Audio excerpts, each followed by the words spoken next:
છોટાઉદેપુરમાં આમ આદમી પાર્ટીની જે બહુમતી આવી છે, કવાંટ તાલુકા અને છોટાઉદેપુર અને કદવાલ તાલુકામાં જે ટાઈ પડી છે અને 13 જિલ્લા પંચાયત જે આવી છે, અમારી આમ આદમી પાર્ટી એના કાર્યકર્તાએ ખૂબ લડત આપી. પણ હવે જ્યારે અમારે બોડી બનાવો અને સત્તામાં બેસવાનો સમય આવી ગયું છે, તો પ્રશાસન જે પોલીસ તંત્ર છે એ અમારા ચૂંટાયેલા ઉમેદવારોને ધમકીઓ આપે છે, એમને ઓફરો આપે છે. તો હું આટલું જાણવા માંગુ છું કે આ જે પોલીસ પ્રશાસન છે એમના નામો પણ મને ખબર છે, કોણ કોણ આવેલા અમારા ચૂંટાયેલા સભ્યો પાસે. આ પ્રશાસન આ વર્દી પહેરીને હું દલાલી કરવા માંગે છે કે એ લોકોની સેવા માટે અહીંયા છે. અગર એટલી દલાલી અને રાજકારણ રમવાનું શોખ હોય તો તમે વર્દી ઉતારીને જાતે ચૂંટણી લડો.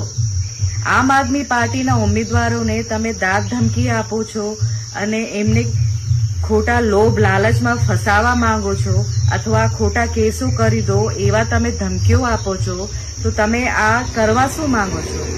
અને કોણ કોણ પ્રશાસનમાંથી અને ચૂંટાયેલા પ્રતિનિધિઓ પાસે આ પોલીસ ખાતામાંથી ગયા છે એ અમને નામો ખબર છે અને ટાઈમ આવશે અને અમે ખુલાસો આપીશું અને એમની વર્દી ઉતરે એવું અમે ચોક્કસથી ફરિયાદ કરવાના છે.